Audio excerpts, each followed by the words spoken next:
Start.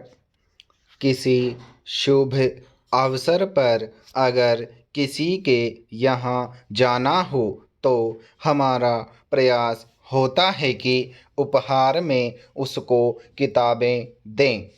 किताब उपहार में देने से फ़ायदा यह होता है कि सामने वाला भले पढ़ा लिखा न हो, फिर भी उसे शिक्षा का महत्व पता चलता है और इससे प्रेरित होकर वह औरों को शिक्षा की जोत जलाने को प्रेरित करता है।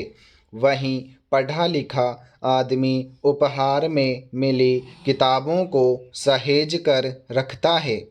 उसे किताब उपहार में देने वाला आदमी हमेशा याद रखता है। एक सफ़र के दौरान कहीं लिखा हुआ देखा था, किताब विहीन घर चरित्रहीन घर जैसा है। वास्तविकता भी यही है। पुस्तक विहीन घर कितना ही सजा धजा क्यों न हो, पुस्तकों के बिना उसकी साज सज्जा का कोई महत्व नहीं। पुस्तकें घर के जिस कोने में रखी होती हैं, महज वह एक कोना नहीं, बल्कि विचारों, सिद्धांतों और अवधारणाओं का संगम होता है। इधर उधर समय व्यर्थ करने से बेहतर है कि हम किताबों के सानिध्य में समय व्यतीत करें, क्योंकि किताबों के साथ बिताया गया हर पल हमारे जीवन में इतना महत्वपूर्ण है कि उसका कोई मोल नहीं। पुस्तकों को सिर्फ ज्ञान के असीमित भंडार तक सीमित नहीं किया जा सकता। पुस्तकें हमारे अकेलेपन का साथी भी है। इन्हें भविष्य की धरोहर के रूप में भी देखा जाता है। बचपन में मैं अपने पिता की किताबें देखना चाहता था कि उनके समय में कैसी किताबें आती थीं।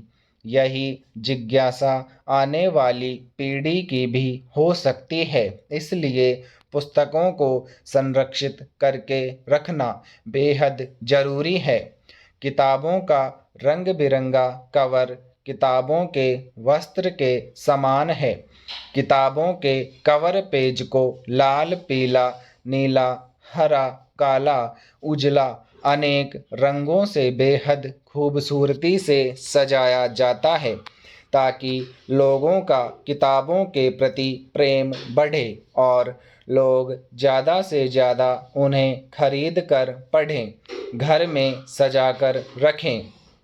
बच्चों को किताबें खिलौने जैसी दिखें और वे खेल खेल में नई नई चीज़ें सीखें। इसके लिए सामान्यतया बच्चों की किताबों में खूबसूरत चित्रों को भी जगह दी जाती है, ताकि उन्हें किताबों से लगाव हो और वे पढ़ाई लिखाई को बोझिल न समझें। बचपन में पिताजी जब हमारे लिए कोई किताब लाते तो मैं सबसे पहले उलट पलट कर उसमें बने चित्रों को ध्यान से देखता था। किताबों के चित्र निहारने की आदत अब भी गई नहीं। आज भी किताबों के चित्र निहारना किताब पढ़ने से ज़्यादा पसंद है। किताबें भले निर्जीव है, पर संवेदना, भावना, सुख दुख, अच्छा बुरा जैसे शब्दों से हमारा परिचय उन्हीं के जरिए होता है। सोचकर देखिए, कोई हमारा कपड़ा फाड़े तो हमें कैसा लगेगा।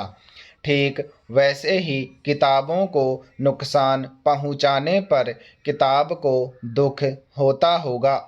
किताबों को सहेज कर रखना चाहिए, ताकि वे यादों को हमेशा जीवंत रख सके। आधुनिक समाज की एक विसंगति उभर कर रोज अखबारों में खबर के रूप में आती है। आजकल के अभिभावक बच्चों के हाथों में कच्ची उम्र में ही मोबाइल थमा देते हैं, जो उनके स्वास्थ्य के साथ साथ उनकी जीवन शैली को भी बुरे तरीके से प्रभावित कर रहा है। अध्ययन में यह बात सामने आई है कि बच्चे वीडियो गेम देखकर हिंसक बनते जा रहे हैं, बुरी आदतें लग रही हैं। बचपन में जो आदत लग जाती है वह या तो पीछा नहीं छोड़ती या बहुत मुश्किल से उससे पीछा छुड़ाया जाता है। इसलिए बच्चों को छोटी उम्र में ही अच्छी आदतें और संस्कार सिखाने की वकालत लोग करते हैं। कच्ची उम्र में बच्चों की दोस्ती इलेक्ट्रॉनिक उपकरणों की जगह किताबों से कराई जाए, ताकि उनका कोमल हृदय हिंसक न बन सके और वे भयानक विसंगतियों के चंगुल में आने से बच सकें। पुस्तकों के सानिध्य में रहकर बच्चे विचारवान बनेंगे, उनके सोचने समझने की क्षमता विकसित होगी। तकनीक के इस युग में पुस्तकें कंप्यूटर, लैपटॉप और मोबाइल की फाइल के रूप में परिवर्तित होती जा रही है। किताबों के प्रति लोगों का नज़रिया बदला है, लेकिन किताबों की उपयोगिता आज भी बरकरार है।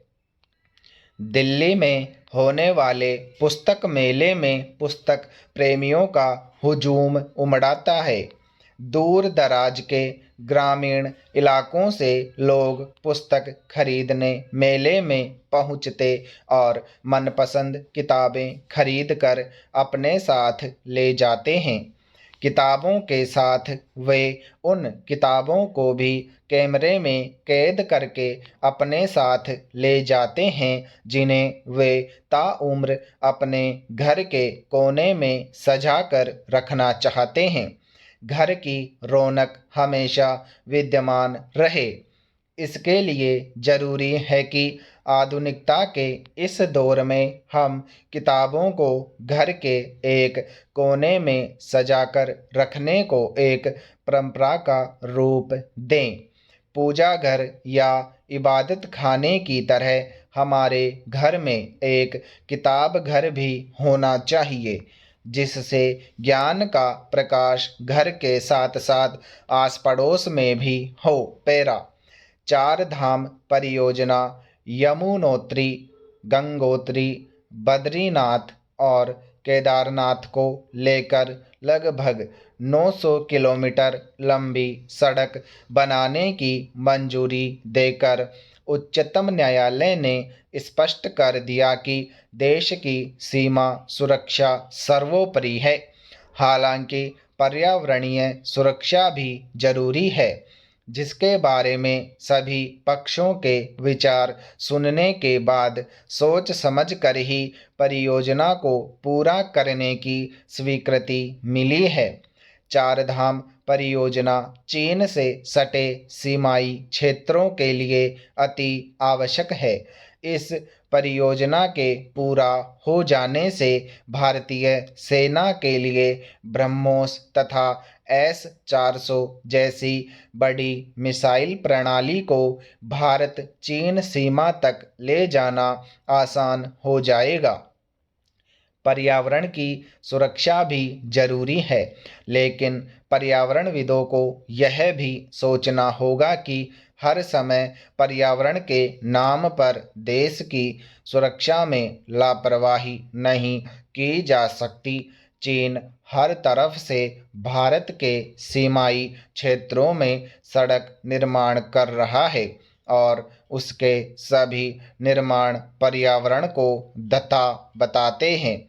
इस लिहाज से भारत के सामरिक महत्व के लिए यह परियोजना को मंजूरी मिलना बहुत जरूरी था। स्टॉप।